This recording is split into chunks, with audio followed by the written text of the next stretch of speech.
서울 지하철 7호선 부천 구간의 운영 의무를 놓고 서울교통공사와 부천시가 최근 법정 싸움을 시작했습니다. 서울교통공사는 공유재산관리법상 운영할 수 있는 기간이 모두 지나 7호선 부천 구간을 더 이상 운영할 수 없다고 하고 있습니다. 네, 하루 10만여 명이 이용하는 7호선 부천 구간에 무슨 일이 생긴 걸까요? 이관성 기자가 현장 취재했습니다.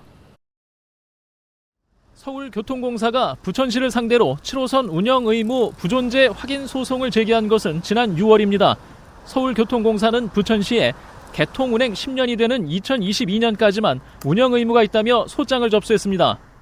공유재산관리법상 다른 기관이 행정재산을 위탁받아 운영할 수 있는 기간이 5년이고 한 차례만 더 연장할 수 있기에 2012년 개통 이후 운영기간 10년이 모두 지났다는 것입니다. 부천시는 도시철도법에 따른 7호선 부천 구간 건설 협약 당시 운영기간을 시설물 존속시까지 명시했다며 서울교통공사의 주장을 받아들이지 않고 있습니다. 별도의 운영 협약이 없는 한 여전히 서울교통공사에 7호선 부천 구간 운영 의무가 있다는 것입니다. 부천시는 배차 시간 단축을 위해 차량을 추가 투입하면서 7호선 부천 구간 운영을 올해 1월부터 내년 3월 28일까지 인천교통공사에 한시적으로 맡긴 상황입니다. 7호선 인천 구간을 운영해온 인천교통공사는 추가 인력을 투입해 7호선 부천 구간을 한시적으로 위탁받아 운영하고 있습니다.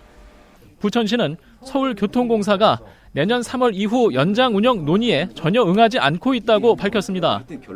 서울교통공사가 끝내 7호선 부천 구간 연장 운영 협약에 나서지 않을 경우 부천시는 다른 운영기관을 찾아야 합니다. 하지만 부천시는 7호선 관제와 시설물 관리 전반을 서울교통공사가 맡고 있기 때문에 사실상 다른 기관에 맡길 수 없다는 입장입니다.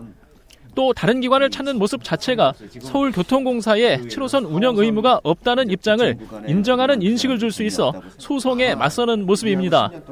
상황이 이렇다 보니 7호선 운영 걱정을 떠안는 건 주민들입니다. 이게 하루아침에 나왔던 문제도 아니고요. 2년 전에 관계기관과 협약을 했을 때 이 문제에 대해서는 서로 서울교통공사와 부천시에서도 2년 후에 이런 일이 벌어질 거라는 건 분명히 그들도 알고 있었을 거라는 거죠. 근데 왜 법정 다툼까지 가게 되게 놔뒀느냐. 서울교통공사가 7호선 부천 구간 운영에 소극적인 이유는 하남 구간보다 적은 운영비 구조에서 찾아볼 수 있습니다. 최근 개통한 이 하남 구간의 경우 관리비와 수수료율이 부천 구간의 많게는 2.5배이기 때문입니다. 서울교통공사의 운영 적자가 연간 2조 원이 넘어가는 상황입니다.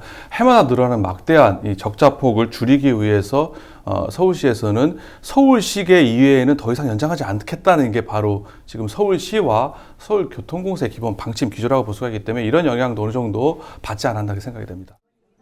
부천시는 국토교통부와 경기도, 서울시와 인천시 관계부서 협의를 통해 7호선 운영 해법을 찾겠다고 밝혔습니다.